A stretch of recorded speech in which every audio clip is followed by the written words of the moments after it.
Silence! It's time! It's time! It's time for another episode of the Drunk Dash Nerds podcast. Can you dig it, sucker? Grab a six-pack, sit back and prepare to laugh. It's Drunk Dash Nerds podcast. Grab a six-pack, sit back and prepare to laugh. It's Drunk Dash Nerds podcast. Grab a six-pack, sit back and prepare to laugh. It's Drunk Dash Nerds podcast. Grab a six-pack, sit back and prepare to laugh. It's Drunk Dash Nerds podcast. Sit back to the back of the back of the grab a six-pack, sit back to the back of the back of the grab a six-pack, sit back to the back of the back of the grab a six-pack, sit back to the back of the back of the grab a six-pack, sit back and prepare to laugh. It's Drunk Dash Nerds podcast. Hello, ladies and gentlemen. Welcome to episode 364 of the Drunk Dash Nerds podcast. I'm your host, as always, Tyler. Joining me with the man, the myth, the legend himself, Sir Colonel Gables. What's up, buddy? Well, from out of the ashes arises another Gables moment. Well, thanks, dude. I'm doing so well, honestly.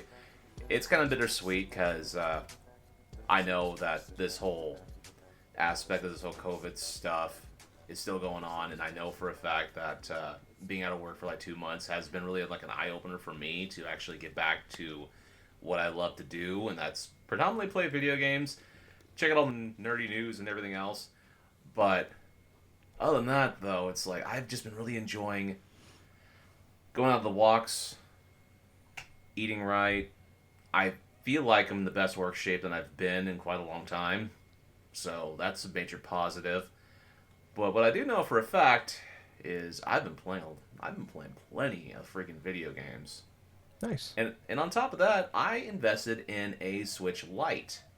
What led me to this decision is a few things. A month or two back, I believe I told you about the incidents and stuff with my Switch where I would have it charging on my dock. I play the Switch on my TV, but whenever I went to the power button to turn it off, I get like a little shock, you know? And that was to an extent to where I got kind of paranoid about it, you know, where it's like, okay, I'm not going to put this thing in its freaking dock, because I do not want this freaking dock frying my Switch if I do something wrong. So I end up getting rid of the dock. I just have it in its box inside the closet. I've been playing mostly like little bits of Animal Crossing stuff on my other Switch, but what it ended up coming down to was the comfort level of my hands, because I got big hands, right? And I need something that feels comfortable, light, and makes it so that my fingers don't freaking go numb if I have it cramped in a certain way. So, honestly, that's what led me to invest inside of the Switch Lite. It is a gray Switch Lite. I got a case and everything with it. I was playing some of the new releases that were on the SNES app. So I was playing Panel de Pawn. Fun puzzle game. Mm-hmm. But I can delve back to say what I've been playing. However, what have you been doing, Tyler? I'm doing okay, though, Gables. Been a long, crazy week. Courtney's been on like this like walking kick lately. And not just like, like us walking the dogs. I've been doing that every day still, but like actually going on like trails and walking. So normally her sister goes with her. But there's been a couple days where I went with her instead, and it's miserable, Gables. It's miserable. It's miserable. I got blisters in between my toes. How long are you walking? Well, the first time we went, I've done it with her twice now. I was supposed to go there today, but her sister bailed me out the last second, thank God. But I went one day and we went like 4.5 miles. And the place we're going to, like the last like half mile, because like where we parked the car at, like so the first half mile you walk downhill, but when you walk back you gotta go uphill. So the last like half mile uphill, which is just awful, Gables. It's awful. Yeah. Then there's the sun, which is a whole nother thing. It's terrible. It's hot. It's muggy. I'm ginger, so we hate this. If it wasn't for the sun keeping us alive and I was freezing to death, I would just say get rid of it. And then we went yesterday and we walked 6 miles. 6 miles? Yeah. Yeah. So 3 miles there, and then we walked there 3 back. So it was like a solid 2 hours almost of walking. Um, If yeah. you're not used to that, then yeah, I could see why you're having a horrible time at it. Yeah, yeah. I am not in That's very. I'm fat. I'm not in good shape. But I don't hide that. Just getting off the couch is an ordeal for me. that's So the same amount of time that I usually spent during my walks, but I had to ease myself into that because when I tried doing something similar when I first started, I was just wiped out after about 30 minutes. oh yeah. No, my day's done. After once we got I was fine as long as we kept walking, but it's like if we stopped to take like a water break, I'm like, we gotta keep going. Like, I'm not gonna make it. Like just leave me here, bring me back a meatball sub, and then it's just I'll be. I don't care if you feed me it. Just give me some sort of sustenance. I am Yes. sweating in places where I did not know exist. Yeah, there's some sweat glands I didn't know I had, for sure, or I haven't used in a long time. Yeah, so that was miserable. Yeah, like I said though. Yeah, well, her thing is she wants to go a little further every day, which Yeah. which obviously that's the thing she'll do. So when she started on Sunday, and then I went with her on Wednesday. So like by that point, like the first time she walked, I think they walked like 2 miles, and it was 3 miles. And it was then I went and it was 4 miles, and then it progressed. Oh, And then I my went with her on Lord. Saturday. So it's just, whoo boy, whoo boy, and like I said, that fucking sun, man. What's up with that thing? Why is it Well, gonna be like that? I can see where she's coming from. She wants somebody with her Yeah, in no, order to progressively go through. But from what it sounds like, she's very much into it. You're not very much into it because you are having a hell of a time yeah, trying to keep up with her. yeah, I'm the relief pitcher. You know what I mean? Like I'm just like just calm. I'm like fuck, But it's like everybody. Imagine like everybody's all warmed up, and it's like, all right, you get out there in the 7th inning, but you don't get any warm up pitches. I'm like fuck. Okay. I'll tell There you we go. what, though, it's like most of the time that I've been out walking, I have walked off and not off and on. I've just been walking during this entire time of being out of work. There's like one day that I went ahead and did like a rest, but I've walked like about 40 days. Yeah. Really, Yeah. 40 days like off and on and stuff to where I was just going like maybe an hour to about hour and a half, 2 hours. What's kind of hilarious about that is I would just notice little things, little animals here or there, Yeah. people going through the same old guys that are coming out on the golf course, just having their golf game or something. The same old man with his fishing hat, looking over, giving me a thumbs up, like, "Hey man, keep on going." This is like freaking retirees and stuff. Yeah. Jesus Christ, man! It's like the amount of people I've seen that have either stopped me or like this, like, "Oh hey, good going, hey." A lot of the old people. I had this old woman drive by with her van, looks over at me, cranks her window, like, "Hey you!" It's like, what, me? Like, "Yeah, you, come over here." It's like, okay. Then it's like, well, man, I don't have too much energy and stuff, but I really wish I had enough energy like you to go walk over everywhere. I'm like, well, yeah, thank you. And it's like, you just got like random things like that where it's funny, honestly. I find it funny, and I just gotta get tickled about it because people are just like noticing. It's like, wow, this dude is out here every day walking like about 2 hours. And what's most hilarious, I did not know I was walking that long until we had this one family that was going over to the golf courses, right? Mm. And the dude was keeping track of how long I was staying right over there. And literally, they were doing 2 hours of like stuff, and all of a sudden they look over. It's like, dude, he's still going at it. It's like 2 hours. So like, oh god damn it. Oh, but that's just the thing, Tyler. It's like when you're doing things like a walk of some form, it's like what you're just saying. You got to go through little bits at a time, and then like you got to have some sort of a goal. Like for me, for example, it's like I wanted to do a few laps, and then it evolved into like maybe 4 laps, 6 laps. I did like about 20 laps, which I accumulate to like about 2 hours because the whole initial stretch. This is this major road right now, right? Where I live in this area to where there's like a lower area to where it has like a complete circle, right?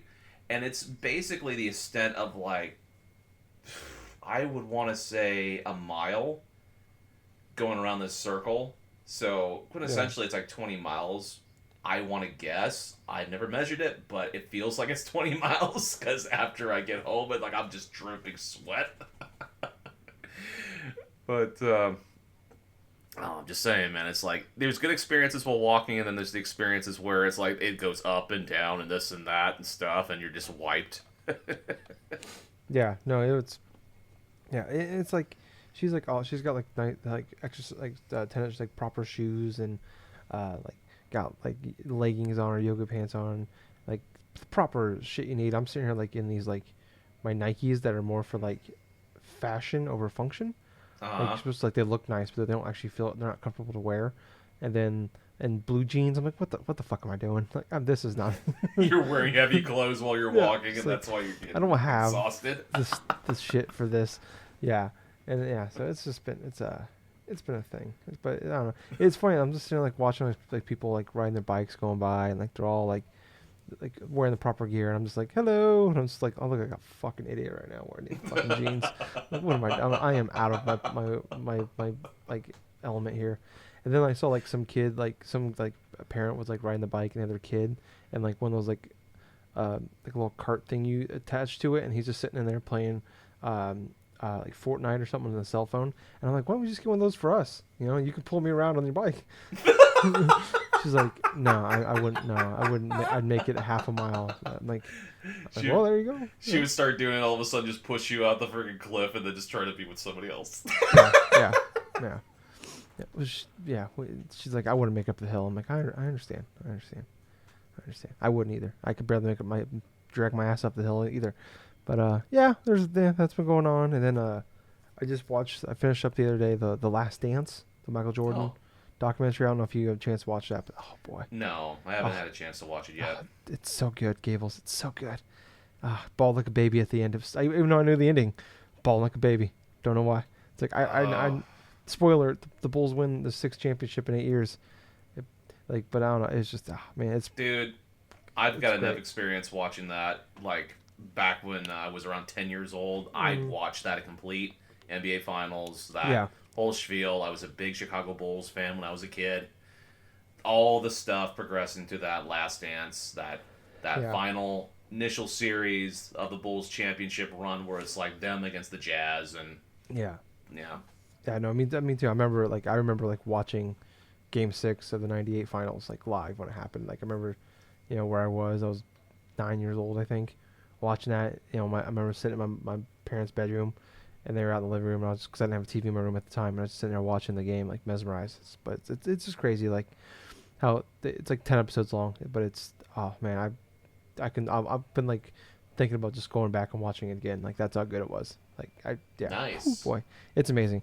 And then this isn't like what I don't want. This isn't like really what I've been playing so much, but I do want to talk about a game real fast. Fucking Super Mario Party. I hate that game. Really? I hate Why?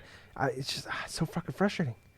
It's so Courtney's nephew came over last night. We played a game with him, Courtney. Me and him. That game is so goddamn like there's no skill. There's like little no skill. And I know that, but it's just like fuck. Like I should be destroying these people right now, and I'm barely winning. I won by like 3 coins last night, and then we played a couple weeks ago and Courtney won. I'm like, what the fuck? She doesn't even know what the A button is. How is she beating me? How did I lose? God, just fucking hate that goddamn. And then there was one point where you get there's a golden pipe item that takes you right in front of the star, and then there's 3 of us playing, and there's one computer. There's a last turn of the game, and I'm like, all right, cool. That's gonna stop her nephew from getting to the star because we're tied right now. We each got 2 stars. I'm like, all right, cool. And then that's gonna stop him getting the star, and then we'll go in tied with. Then you get like the random stars at the end of after the game's over. I'm like, all right, I got a good chance. I got a good chance of winning. I'm beating him by stars or by coins, basically.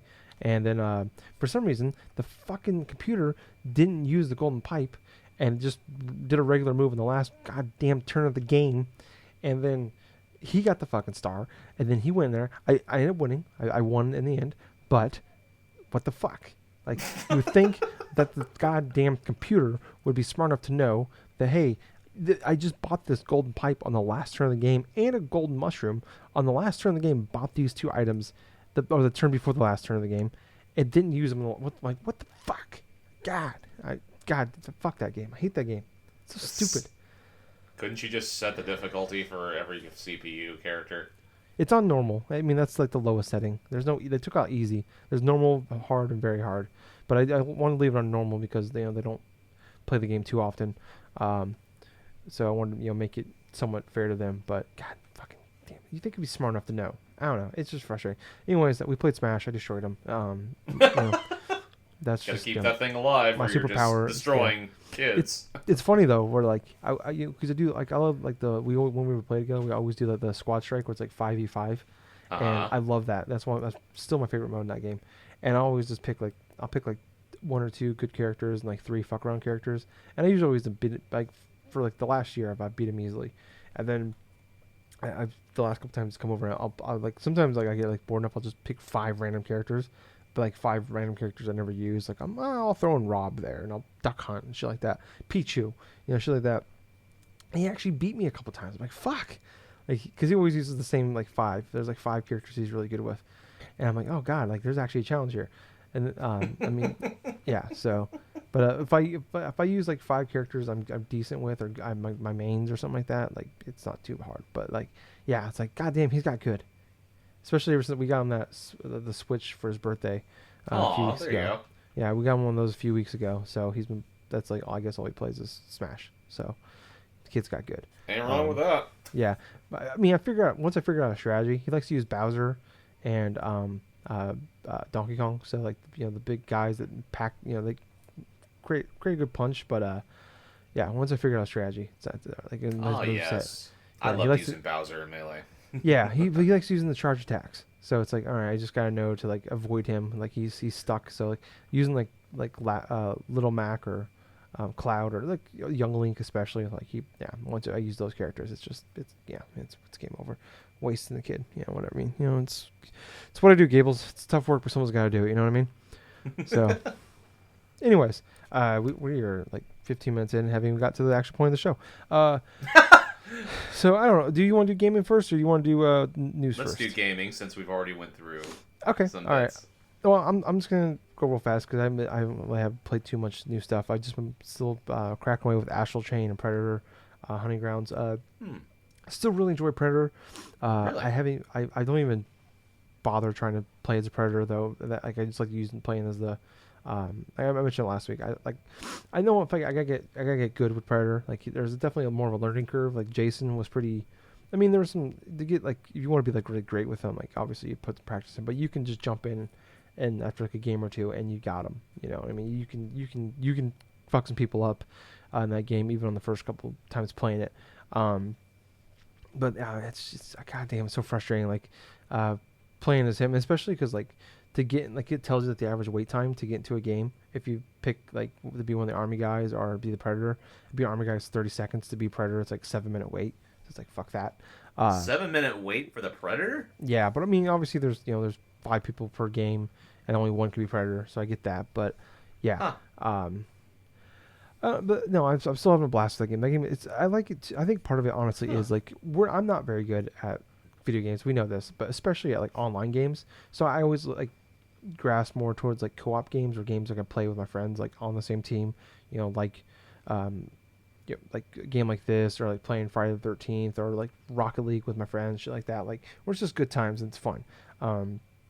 It's because I'm not like Rocket League I'm not very good at, but like I've never really like it's nice in this like where I'm actually like not like dragging the team down, but I'm actually doing like for like a lot of these games I'm actually like doing really I'm actually like 1 or 2 on the team every single time. With like kills and experience points, shit like that.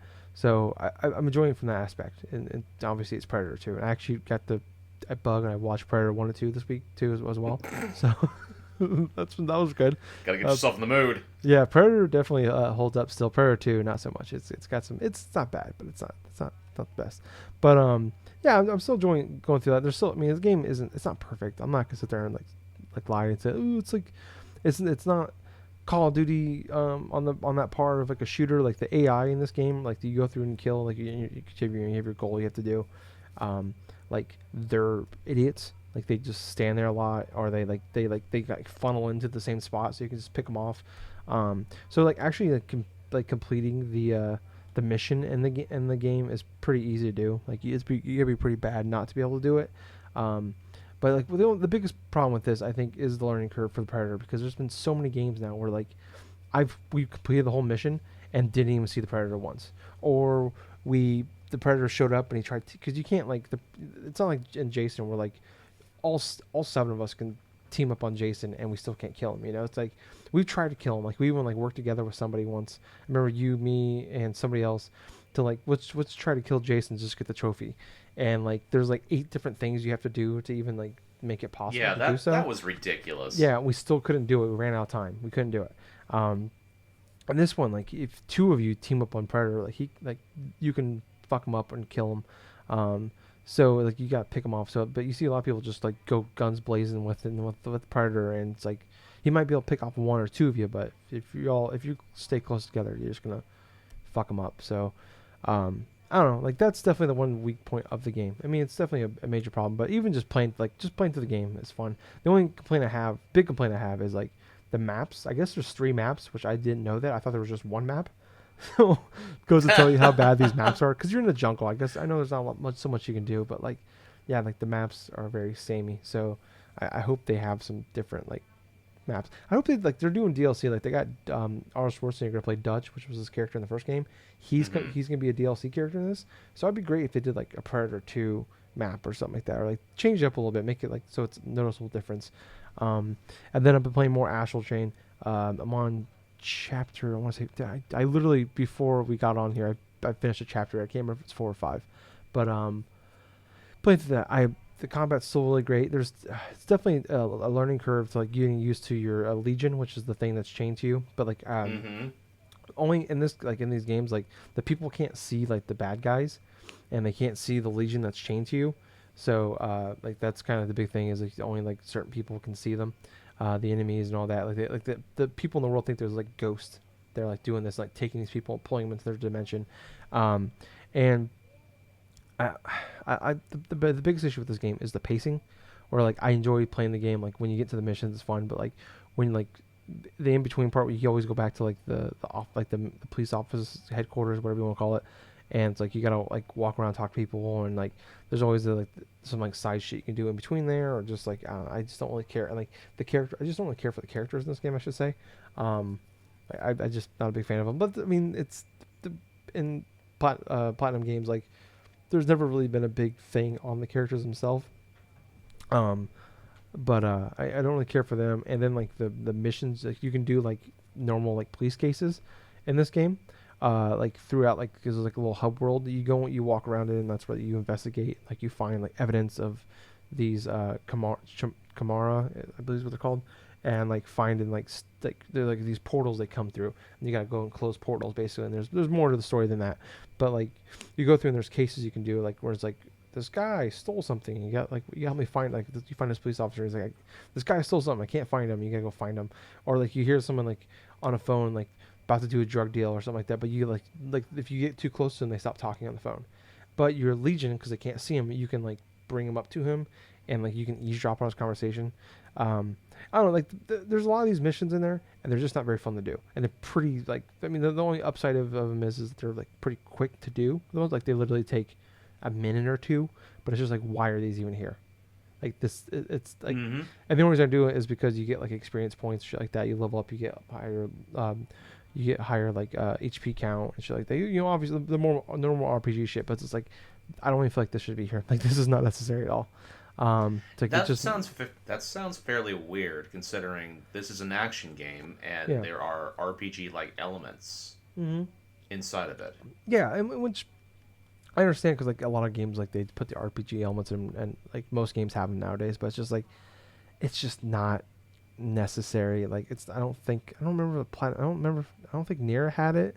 Like I don't know. I just the problem is like the fun part of this game is the fighting and the combat.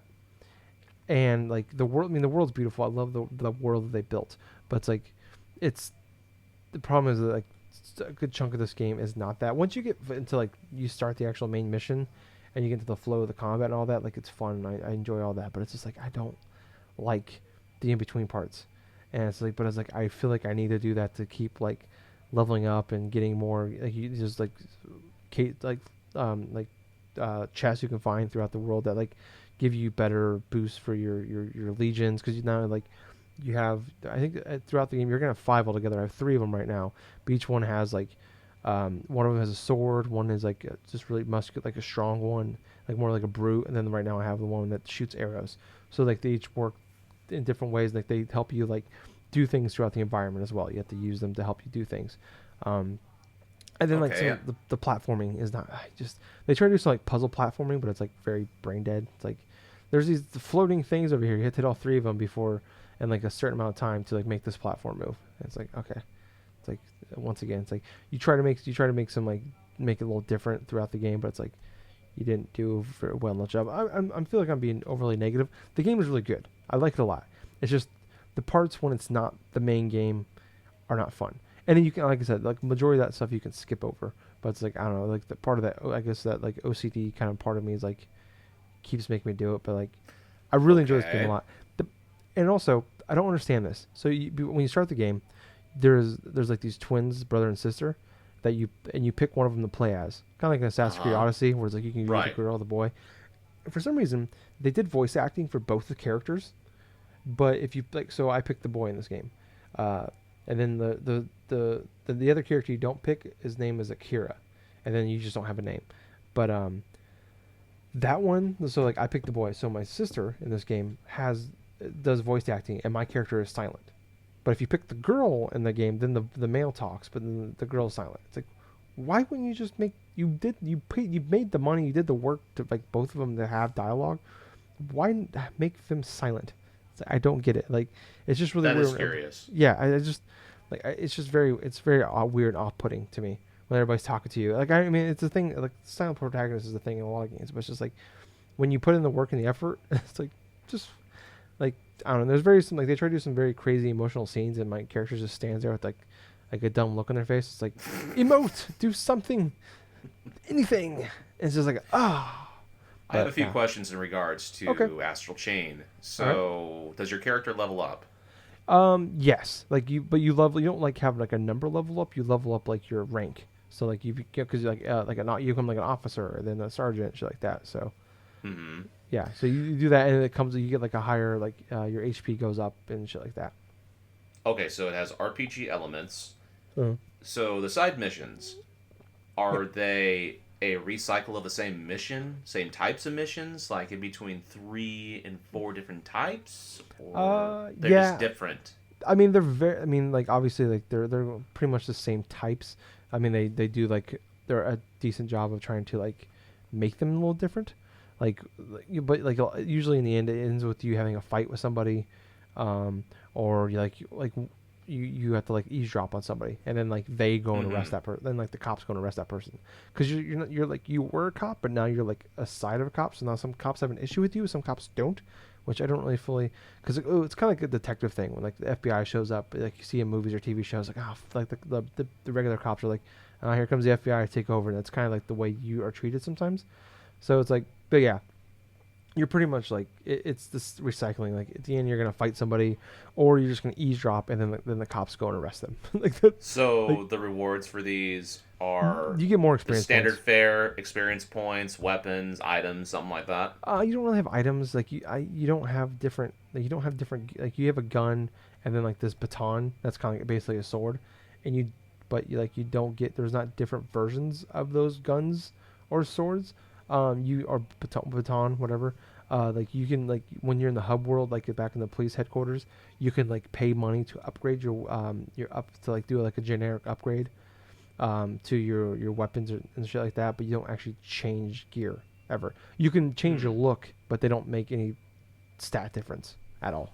That sounds reminiscently similar to what you would do inside of the Bayonetta in regards to not just the missioning stuff. I'm talking about when you gather enough points or gather enough things, you could invest inside of new moves or like new upgrades or whatsoever. Yeah. Same thing, like, actually more akin to say maybe like a Devil May Cry more so than a Bayonetta. Now that I think about it. Yeah, I don't like have a major issue with that so much. Like the RPG mechanics, it was just like, I don't know, like I wish there was more of a point to them, I guess. But also like it's more so just like I don't enjoy the stuff like besides the main stuff. Does it to, feel like a make them- filler to you? Yes, very much so. It's just they're like, like I said, I love the aesthetic of the world. Like I love walking around the environments and stuff. It's just like I want different things to do. And also you pick up cans. You can recycle cans. That's the thing you can do in this game. Okay. I keep picking them up and I don't know why. Like it's just like it's an OCD thing, I guess. If it counts towards something, then I guess they count for something. Yeah, I Honestly. just wish it was more. There's more to it than like every time you go up, you gain like an extra 800 HP points every level you go up.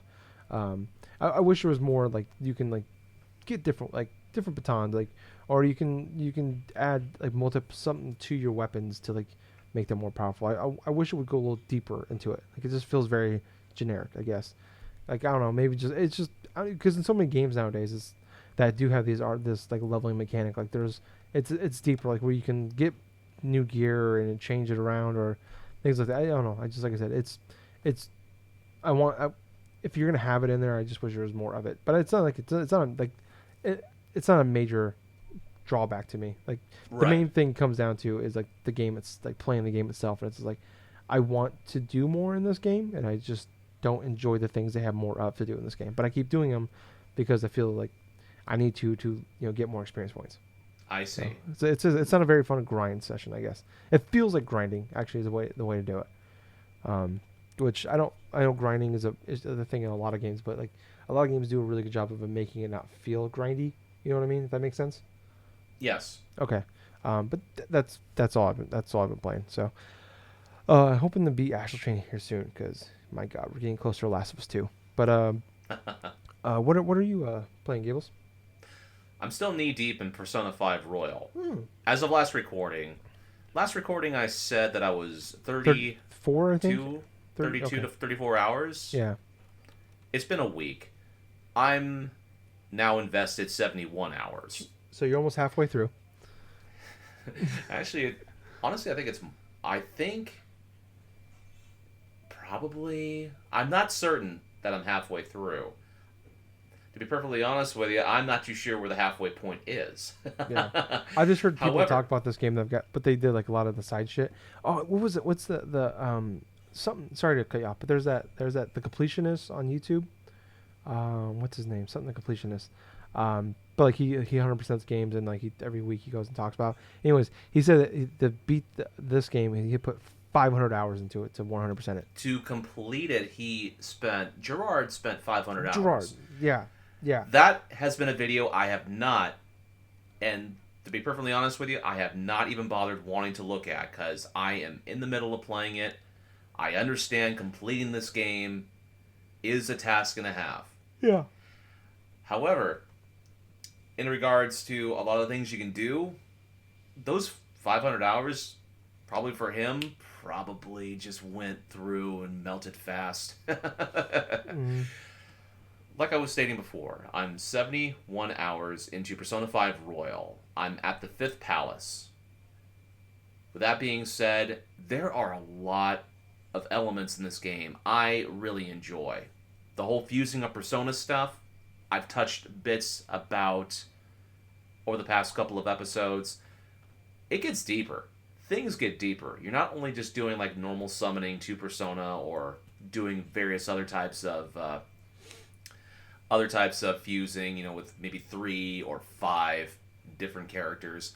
There are other types of options too. Like there's an online component to this where you could choose one persona, someone else over the internet has another persona they offered up on here that I could use. I could use those two as bases in order to form one, which I did. I decided to try out that aspect. I thought that was fairly cool. That was something that was not a part of the last Persona game I played through in 2013, being Persona 4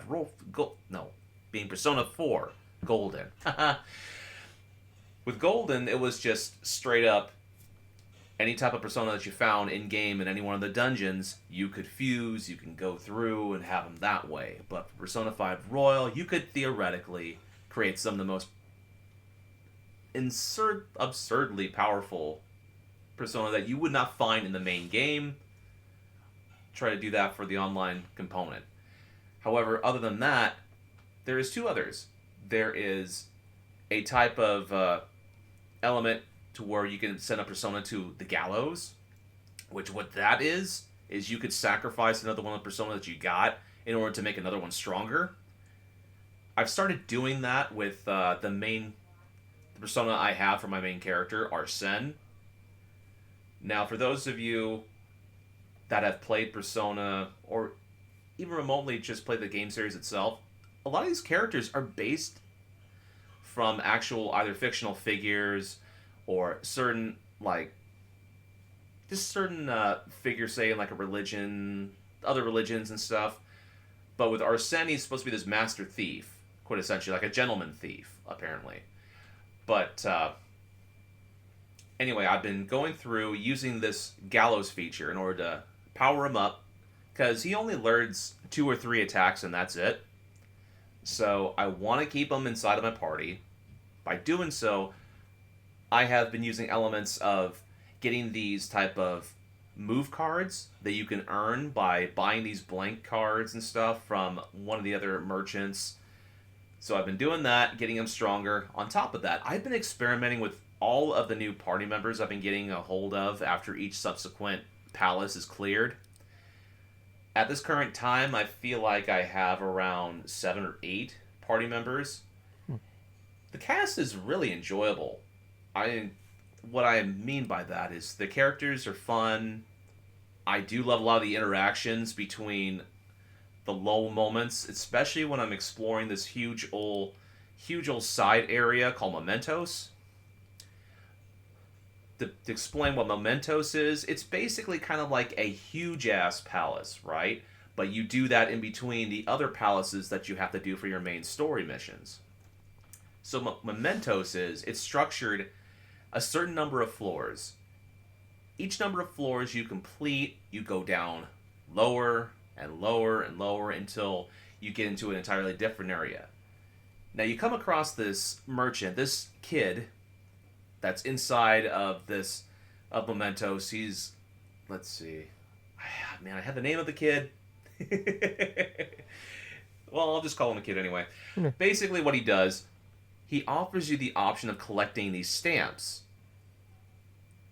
A certain number of stamps for each consequent level. So you'll begin maybe with 10 stamps, and then 15, and then 20, and so on and so forth. For as many stamps you collect, and as many of these items and these flower tokens that you pick up while you're driving around underneath Mementos, because with these thieves, they have themselves like a friggin' like Persona kind of like car, like a van or something that they use to travel and do this and do that. You basically follow this kind of underground railway, quintessentially, and collecting items and flowers. It's so cool. The looks of the entire design of the down portion of it, it's a basic dungeon crawler, sort of like that, where you're going after randomly generated rooms and doing this and doing that. However, it gives you more an incentive to go and explore, because you are constantly rewarded with these flower tokens and these various items. But why you need to do that is when you go to the merchant that you find, he'll allow you to buy certain items that you would not get otherwise. And on the other things, you can exchange these stamps in order to increase the percentage of how much experience you can gain from defeating enemies, how much money they pay out, and also how good are the items you'll find with the drops.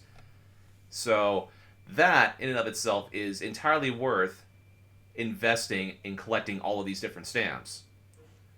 For every single floor I've unlocked in Mementos, I've collected all the stamps. Because I want to supercharge my party, my whole entire party are inside of their 40s. At this point, my main character is at 44. He has a whole slew of like Persona. I have enough room to register 12 Persona, carry me max. But that's through leveling up my social link with the caretaker. He's called Igor. He has an Arcana type of the Fool Persona. Oh, actually, no, the Fool Arcana. Excuse me. Because each individual social link you gain throughout the game is matched to one type of Arcana. And the Fool's Arcana is the one you establish with Igor. That's been the same pretty much since the original, I believe. I want to say the original Persona. I could look into that later. But anyway, what you need to know is every time you upgrade those social links, they'll unlock certain moves or unlock random things that will help you progress. And so I have the ability where I can hold a maximum of 12. And it's interesting experimenting. It actually visibly wants you to experiment with not only fusing a lot of different persona together, but for how many you've gone through and fused and incorporate all these strong-ass moves and do this and do that.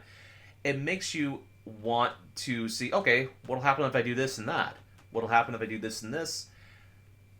There's also an aspect to where an alarm will sound in this inside of this velvet room.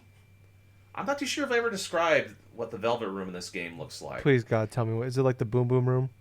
Oh, no. Okay. Basically, the velvet room in Persona 5 Royal, since the cast is predominantly thieves, you are a convict inside of a shell, inside of a cell, right? And you have these two kids that act as wardens, with Igor sitting behind his desk and stuff like that, and pretty much forging a contract with you and this and that. And so, what's funny about this is you have all these different options you can establish, all these types of personas that you can create. Also, you have another feature that you can unlock that's called literally like an electric chair. So let me tell you something. For every time you do like a fusion, or you want to send somebody to the gallows to get stronger, this and that, these persona get gruesomely murdered. And I'm not joking around and stuff. I mean, they don't really show like the intent of like, say, the brutality of that sorts, but they all have like freaking covers over them and stuff, but it's implied that they are just executed and stuff like that. And then that's how you get new persona. That's how their spirits mesh together to where they get executed and they fuse into a different monster. But no, the alarm thing I was talking about previous is if you defeat like persona battles, if you go through and win like a specific number in a row, a red alarm sounds, and that triggers like the velvet room door glowing red, and when you go into there, you can actually make stronger persona by actually fusing them. But if you make a mistake, no, if you get to the extent where they tell you, oh hey, I can hear a creaking in the guillotine, basically what will happen is there's a possibility that when you fuse two monsters together, you'll get an accident. Which I did, because I want to see, okay, what happens if I do this? And quintessentially, I fused these two persona, wanted to get this strong monster, and it goes into a lower level type of persona, right? And what's hilarious is the cutscene is, I was expecting the normal type of cutscene. Okay, the two guillotines are going to drop, they're going to fuse together, this and that. No, what ends up happening is the guillotine is drop, right? And I see one of the kids wield the chainsaw and execute one. Like, what the fuck? Jesus. Well, here's the thing, man. I mean, the theme in general is dark, but it's not like insane or something. Like you'll see blood spurting everywhere or this or that, or you'll see like just mutilation of some form. There's some taste involved inside of this. However, that's just one portion of the game. But like I've said before, what's kept me coming back and playing this, the gameplay has evolved so much, I feel, with the addition of each individual character where they all feel unique in their own way. And considering your main character is sort of like a jack of all trades, to where he can equip any type of persona, he can capture any type of mask of other persona that he chooses by negotiating with them.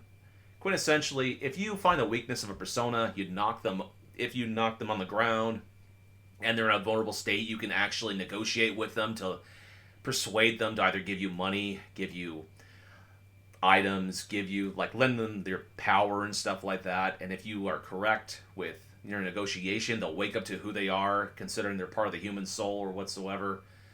And they'll join you in your cause and do this. It's really fascinating, though. But, oh boy. I'll tell you what, another aspect of what's kept me going for so long and why there have been days I've played the game for 4 to 5 hours, like a night, is the social aspect of it. It's intriguing that when you meet more characters inside this game, you're actually more or less tempted to build up the bonds on top of increasing your abilities in regards to proficiency, charm, those type of stats. Because the maximum is like 5 for each stat, but there are times where you need a specific number of those stats to be leveled up to where before you can interact with somebody for a social link event. And that's kind of killed me a bit, where it's like, oh, god dang it. It's like, oh, okay, I want to talk to this, I want to establish this. And it's like, well, you must be this instead of proficiency. I'm like, oh, god damn it. Really? But, no, it's been fascinating just going through and building up the social links of each character, because each time you do level up a social link, like I said previously, you'll gain certain abilities. Like, for example, you're able to do sneak attacks from a longer distance, or you'll unlock certain tag team moves. I've went ahead, and I think I said something about a tag team move, I think, last week. But more of them unlock. With more characters you go through, there's actually a cutscene before you head off to either mementos into a palace where 2 of your characters will talk to one another and just debate what type of super move they'll go through. I have about 3 or 4 of them now, and it's so hilarious when I go through and I just do them at the first time. The first one is between 2 characters, and literally you have the 2 characters like inside of a flower field, right? One of them offers the other one a bouquet of flowers, and she goes through and picks out these 2 submachine guns out of there and just starts just gunning down the freaking monsters in general and stuff. And that in of itself is hilarious. There was another one where you have one of the characters behind the counter of this bar, right? And he's making this meal and stuff for the other character, his tag team partner pretty much. Gives him the meal, and he's about to eat it, and all of a sudden bursting through the door is the monster, and all of a sudden it's like they both get super pissed and just go through and just start shooting the shit out of the monster. But my absolute favorite one, it pays homage to one of my favorite shows, during the last couple of years, The Fist of the North Star. What's hilarious is you have these 2 characters, right? One male, one female. And it's kind of hilarious. It's they even make just not even subtle nods. It's purely obvious. Oh, hey, it's this Fist of the Phantom Star. And they'll just go through where he goes through and sets it up for her and stuff. And she does the motions kind of like what Kenshiro does for freaking Fist of the North Star with the whole hand motions, and actually goes into those hyper freaking fists. And what's even more hilarious is the person that's doing analytical stuff at the end of the match actually goes through. It's oh, hey, I like that reference. I'm like, what the fuck? Fourth wall breaking. Oh, I was not ready for that. But I tell you what, Tyler, this is an absolute gem of a game. I'm not even done with the damn game. I've invested so much time into it, but I'm constantly finding more things to love about it, from subtle references to other games, other TV shows, other anime stuff, movies, whatever. But the star of this game is just literally the characters and how much you can get to enjoy their stories, how things build. It's this is a great sense of story building for a video game. It also helps that the combat is so easy to pick up, turn-based wise. It's just literally, hey, find a monster's weakness, attack the weakness, use certain status ailments and stuff in order to provide yourself a good advantage for the next turn, and just attack the weakness, persuade personas to join your side, go to the Velvet Room, execute them to create new personas. But other than that, man, I can't wait to see what else is in store with this game. Phew. That's it for me. Nice. I'm glad you're enjoying that, getting sucked into that. That's good. That game does sound great. It's just that's one of those games that I know that's too much of a commitment for me. It would take me 6 months to beat that game. You don't even know until you try it, man. It's like what I thought for years. It's oh god, this is gonna be a 100-hour thing, but it's one of those games you'll play and not realize that you've actually spent 3 or 4 hours playing it. Yeah. No, I mean, like I said, that game sounds great. It's just, when I watch clips of that, I'm like, man, that's a game I really want to get into. I can't do it. I got like 5 games I need to play, and then like we were talking about, Last of Us is like 3 weeks away. So, but speaking of games that are potentially Yes. 3 weeks away, Gables. Uh-huh. Oh, with the segue there, holy shit. So there was a rumor out that just came out just a couple hours ago. We're recording this on Sunday night, by the way. That the Metroid Prime Trilogy might be coming out on June 19th. Yes, this June 19th. It's been listed on a Swedish retailer site, iNet, which it's still live. It's online as at this time. And this is the same site that actually like posted the original, like the thing that kind of leaked this in the whole to begin with. So I think this is last November. I don't know what, that's 3 weeks away, like we said. The Metroid Prime trilogy is pretty much a thing. We all pretty much know it's a thing. It's been out there for it's been a thing. Right. It's done and ready. Just like the Pikmin 3 release and probably the Mario 3D World. Like those games have probably been done for a while. It's just a matter of when they're going to release them. Are you where are you at percentage wise with this being a real June 19th being a real date? Well, let's take things into consideration.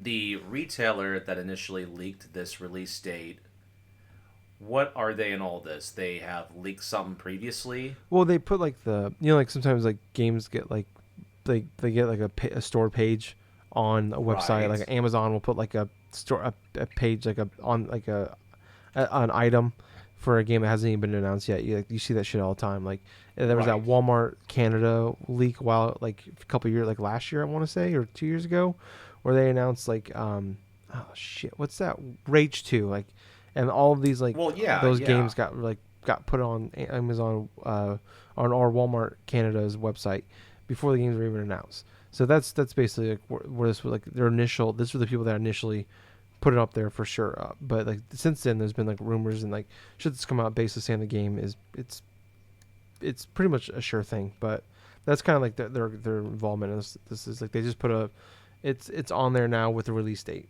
The item is so. As far as the release date goes, it's up in the air. Do I feel that this is an actual concrete release date? No. Yeah. However, it does not put into consideration that over the past week we were stealth announced with the Paper Mario Origami King. Yeah. So it could be true, but I don't think that's true, personally, even though we've had leaks and everything else. Only because of the fact that this is so out of left field, and we've heard next to nothing in regards to this game even remotely coming out anytime during the span of this year, let alone inside June. But at the same time, I do want it to come out because Metroid Prime, the trilogy of games, those are fantastic. The original Metroid Prime is still a gem of a game to play to this day, regardless of whether or not being on GameCube or on Wii through the Metroid Prime trilogy on that system. When that game eventually does come out, which I do feel that we're going to get a Metroid Prime trilogy on Switch eventually, yeah, it's going to be a hell of a steal. Yeah. I don't believe it either. It's just I think it'd be cool, but it'd also be kind of funny that like Paper Mario is coming out on Ghost of Tsushima the same day, and then now Metroid Prime is coming out the same day as Last of Us 2. It's like, and then 3D World's rumored to come out in November, which is when the new consoles are coming out. So it's like you're just like, if this all happens, like they're just setting all these games up to like. I mean, these games will do well on their own, but it's like they can have their own day. It's or like Animal Crossing was released on the same day as fucking Doom. Like Animal Crossing obviously won that day by a wide margin, and we'll get more of that later when we get to the NPDs for April. But it's just funny, like they're always sharing their like potentially, if this rumor is true, like I said, like sharing those big releases. But I don't see June happening, like especially with them. Like if E3 was if this was a normal year, E3's happening, or like they have a direct, actually are having a direct in a couple weeks, like I'd be like, okay, yeah, I believe that. On that, I'd be like, okay, I could see that. Like they can, Metroid Prime Trilogy was a type of, that's a game that they can release with a couple weeks build and it will do fine. But with them announcing Paper Mario last week, and it's just so weird. Like if this is true, like this sounds like they could have made like another mini direct. Like they like there. This sounds like there's some shit there. Like they could have cobbled together like a mini direct, and announced this and Paper Mario and probably a bunch of like gave some publicity to maybe a bunch of eShop games. You know what I mean? Like there was something they could do in like a final push because like all those the 2K games are coming on May 29th. So on what was that, Friday? I want to say. Yep. Yeah, Friday. It's like there's like the BioShock collection and what the fuck, Borderlands, shit like that. Like you could have give them that last big push or something like for those, but yeah, I don't see it. It's only like I said, it's 3 weeks away. Like I mean, I guess if they shadow drop like they did like a thing like they did this week or next week, maybe yeah they can do that. But I don't know. I don't believe it. But if I was a betting man, I wouldn't put money down on this happening. But I wouldn't be surprised. But this thing, it's something like this can come out anytime. Much like like Pikmin 3 stuff. It's like the game, like from what we hear about a lot of these, like especially these like the deluxe versions and shit like that. It's like they're done already. They've just been sitting there for months, and who knows how long that Paper Mario game's been done for. It just needs to come out now. But moving on to a very confusing kind of announcement and release. So there was all the Mafia games. Like there was like some ratings that came out. Like I want to say beginning of the month, but there was some stuff before that. I remember some rumors, but they announced they released this like kind of sort of released this Mafia trilogy. Where they did a remade Mafia, remastered Mafia 2, and they just basically did like a definitive edition for Mafia 3. But this whole thing is confusing. I was so confused when this happened, so I had to go look into it. So I found this website called Inverse.com.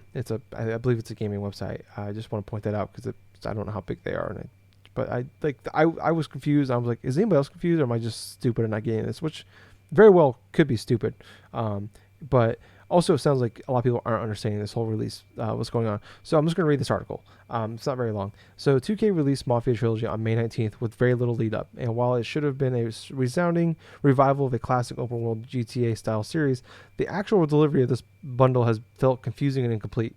So I felt better right off the bat after reading this article, this first paragraph. This definitive edition, using quotations, bundle includes Mafia, Mafia 2, and Mafia 3, but the whole thing is being released in an unconventional manner with only some of the games being available on some platforms on May 19th. Even worse, the games have glaring differences despite having the definitive edition umbrella. If you're confused about where and when these games are releasing, you're not alone, but this post should help clarify with what definitive edition bundle has to offer. So here it says it released on PC, PS4, Xbox One on May 19th, the Mafia Trilogy. Well, that seems straightforward enough. Only 2 of the 3 games are actually available on day one, and even then it doesn't apply to every platform Mafia Trilogy is on. Confused enough yet? We've clarified the release date for each game in Mafia Trilogy here, so you know when you'll be able to play them, play your favorite Mafia game on your preferred console. So then it goes through here. I'll just read them like really fast. So the remake of Mafia 1, the definitive edition, is the original Mafia is the only game where some versions weren't available on May 19th. Activision has confirmed that Mafia Definitive Edition will be released on all the consoles as a standalone game and for the Trilogy owners on August 28th, which is also when it will be unlocked for the Trilogy owners. That confuses me. It also is coming to Google Stadia, but the release plans are to be confirmed for the platform. The Mafia 2, the HD remaster of 2010's Mafia 2 was released by 2K on May 19th. But if you buy the Mafia Trilogy today, you'll gain automatic access to Mafia 2. Players already owned Mafia 2 on Steam also should have had the game added to their account by now. A release on the Epic Games Store and Google Stadia are planned to come out, and then basically Mafia 3 Definitive Edition is out now.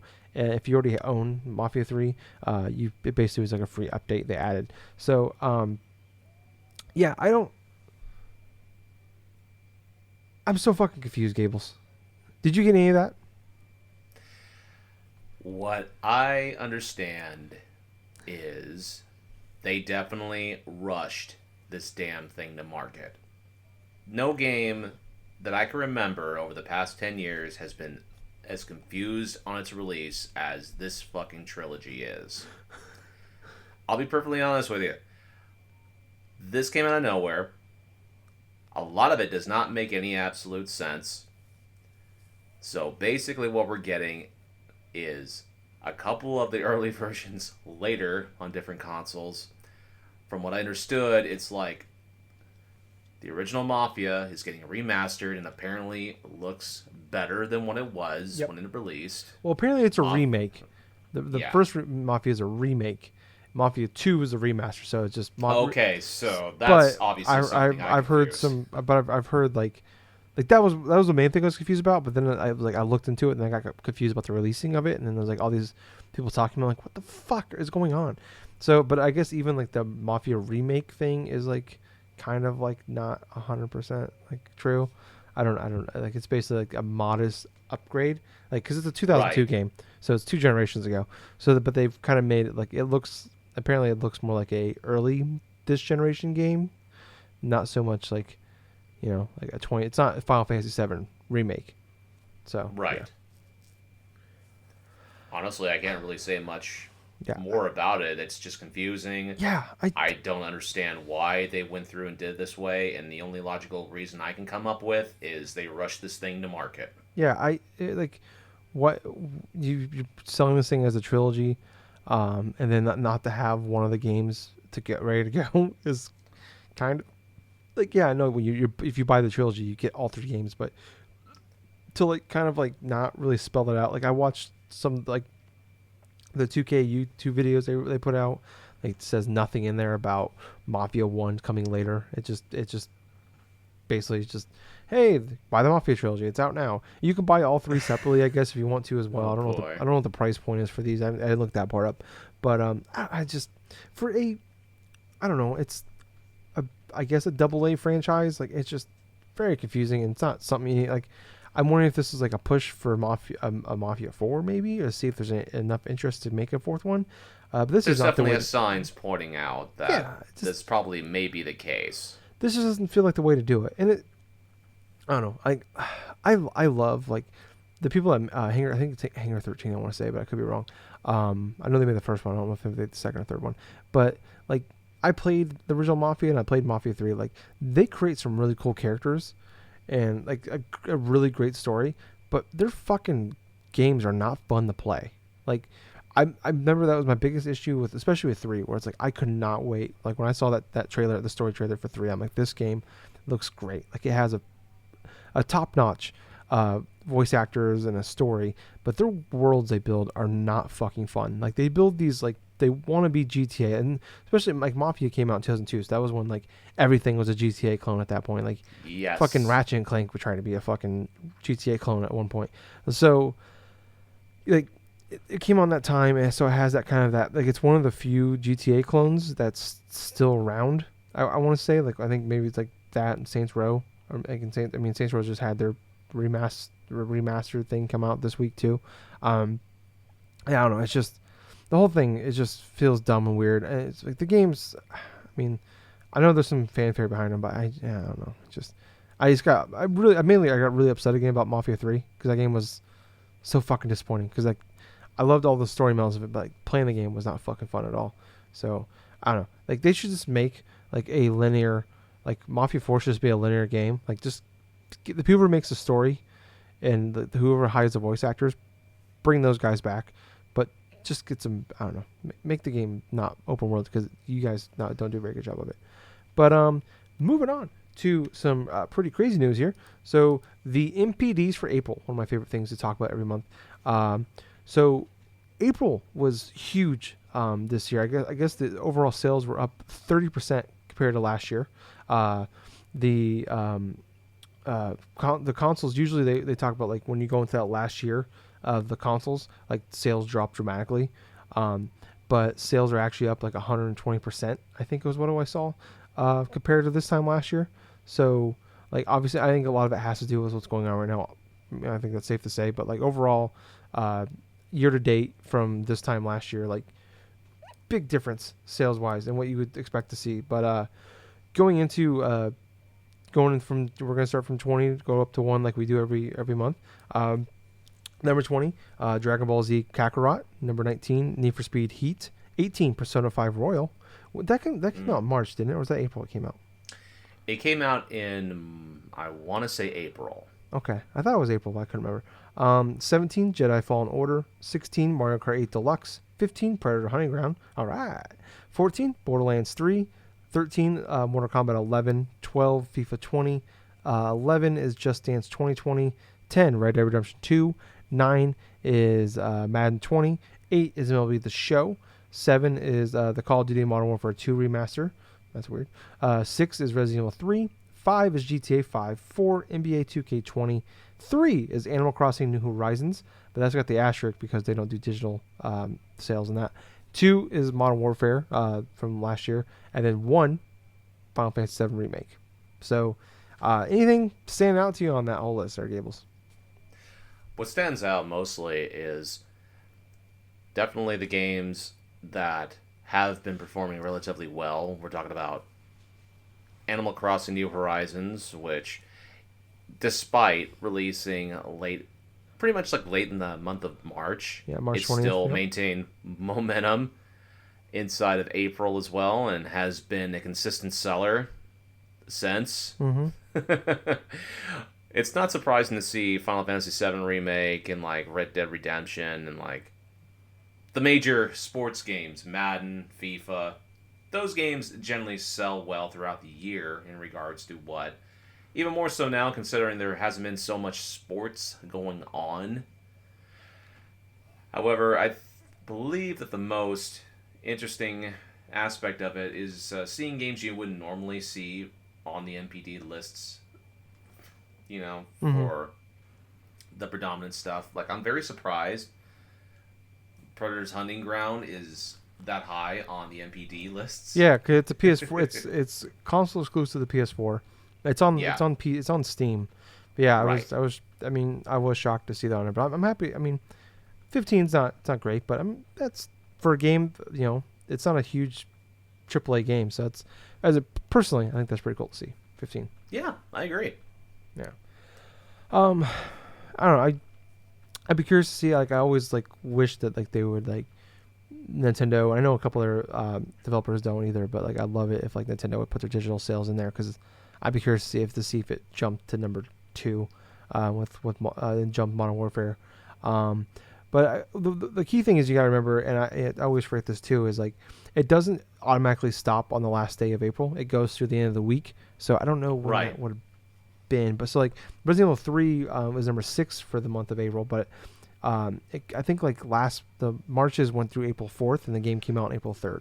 So it had 2 or 3 days on the market on the NPDs, and it was one of the top 5 selling games of the month of March. And so still see it at number 6. That's cool to see.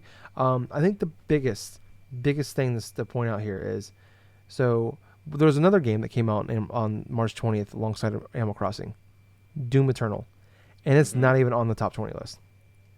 That is surprising. Yeah, that sucks. And it feels like it's definitely one of. I mean, I think that's part of the problem. It's kind of, I was mentioned earlier about Nintendo's always sharing it. It seems like they're always sharing their dates, or it could be potentially sharing their dates with other big things this year. But it's in this case, it fucking killed Doom, because I mean, I don't want to say Animal Crossing killed Doom. Maybe the sales would be the same, but it's definitely one of those things where everybody was so excited about, oh, this is gonna be a great day. There's all those awesome artwork out there with Isabel and the Doom Hunter and shit like that working together and dumb shit like that. And it's just after a week, everybody forgot about Doom. And it's all anybody talks about. It's still over 2 months later, everybody still talks about Animal Crossing.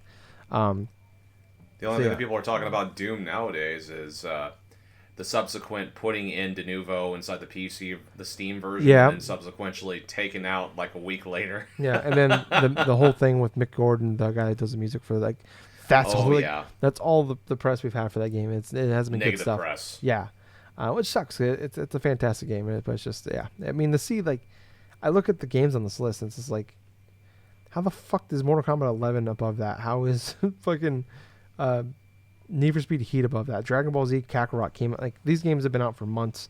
At Borderlands 3 is ahead of it. I will say Dragon Ball Z Kakarot being the very last on the list is surprising. I thought it would be off the list months ago. Yeah, but I mean, it has been a pretty light year. You look at, I mean, how many of the games on this list actually came out this year? There's Final Fantasy 7, Animal Crossing, Resident Evil 3, the Modern Warfare 2 remaster, MLB The Show 20. Did Just Dance come out this year?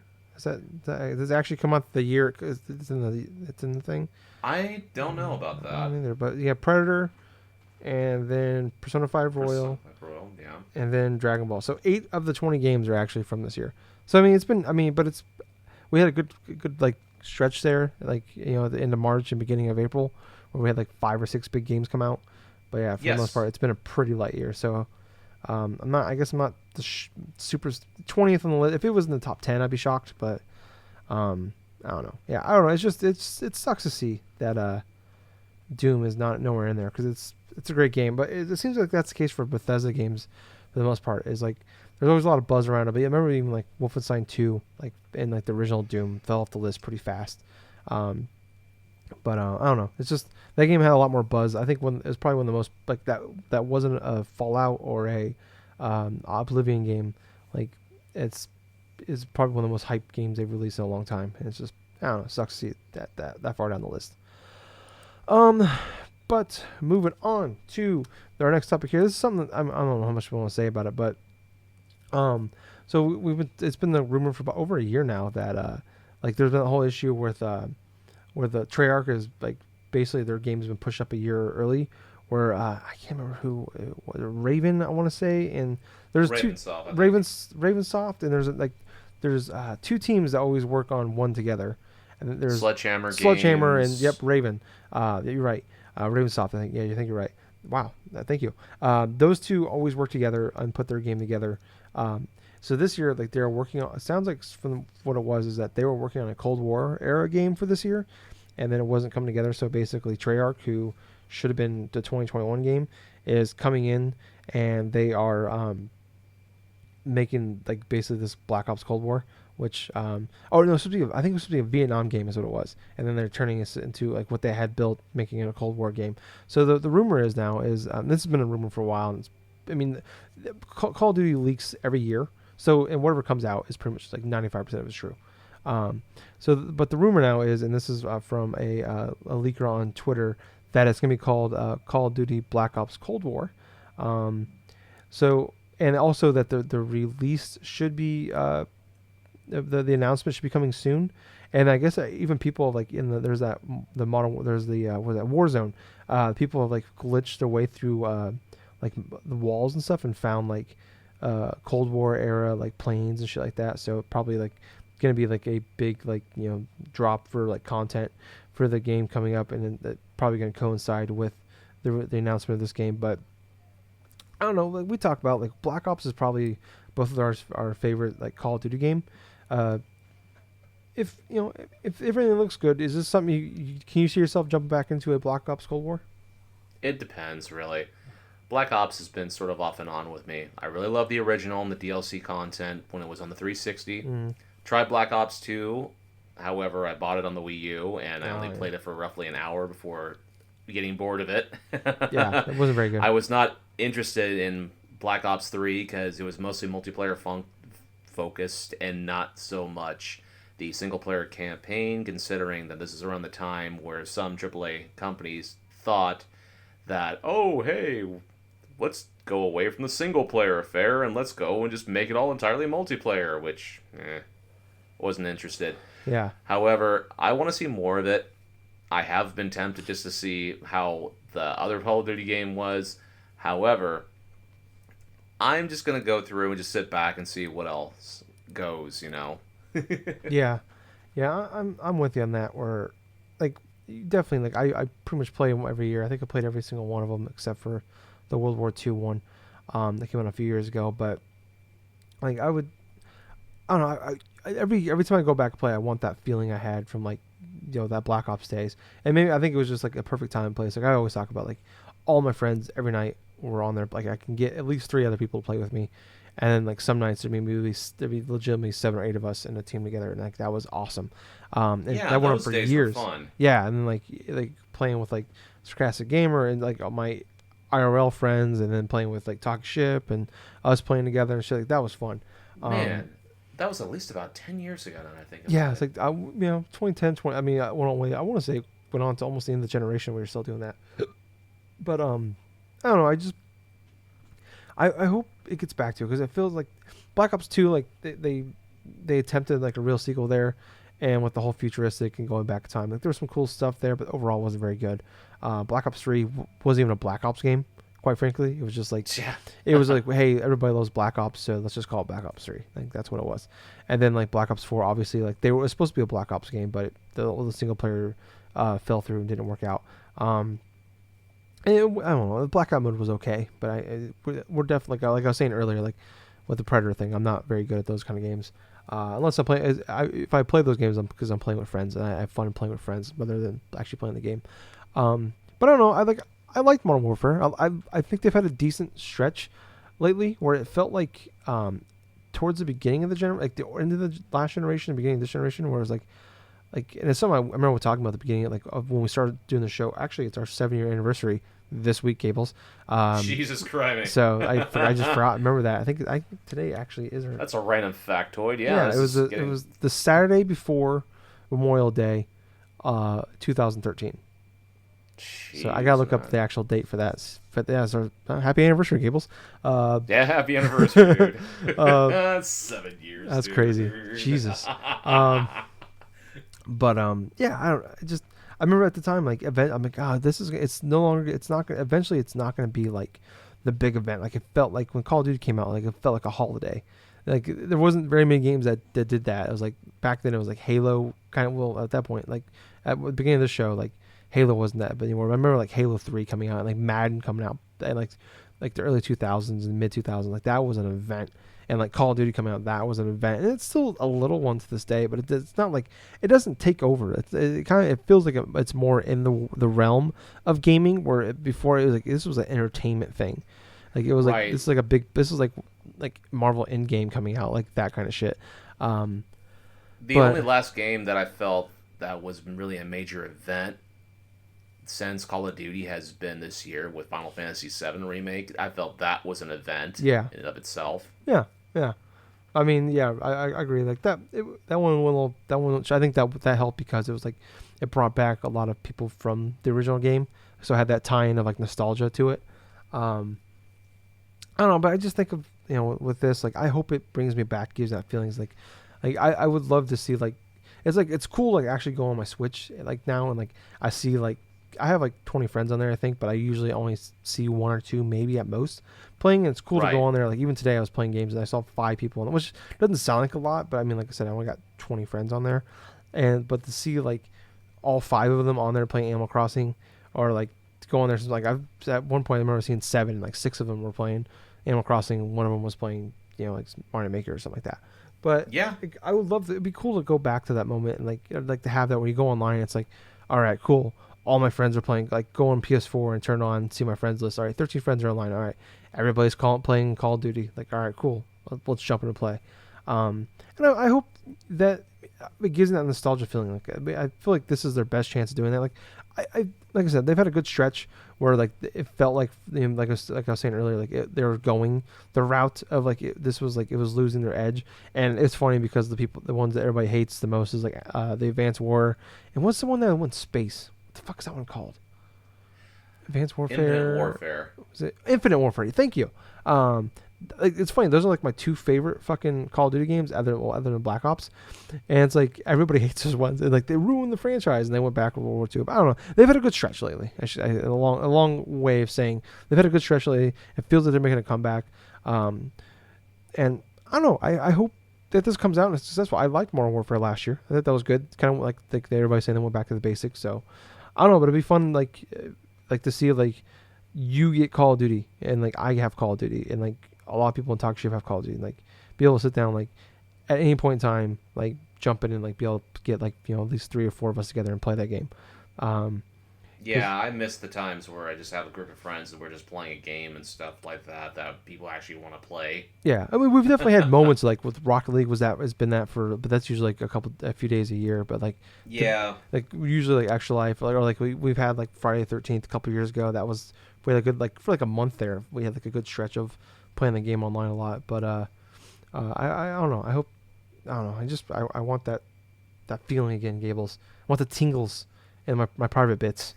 You know what I mean? And Black Ops Cold War could give that to me. So I don't know. It's a wait and see approach. And then it's always about with that single player story is like I don't think this will be like it sucks because like I always rent them from Redbox and now Redbox doesn't do games anymore. So if I now I have to like decide if I like this game or if I'm interested in it, I actually have to buy it.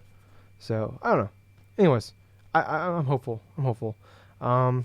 We've gone long enough. We'll save this last topic for next week. It's not a big one, so we'll save it. So yeah, thank you guys so much for listening. And 7 years. Wow, holy shit, that's crazy.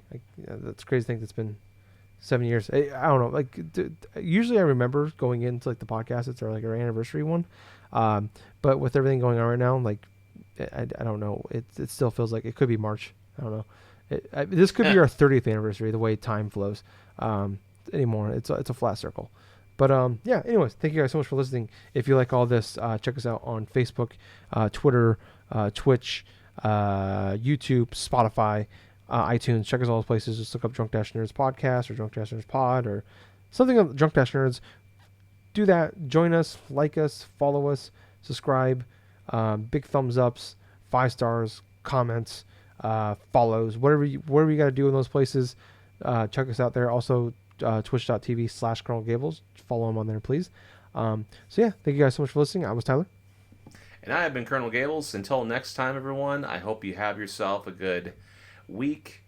Definitely stay safe. Wash your hands. Wear your masks. Wash your ass. But most importantly, exactly that too.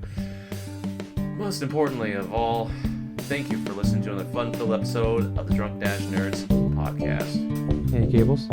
Yeah. Too sweet. Too sweet, man. Bye, guys. See ya.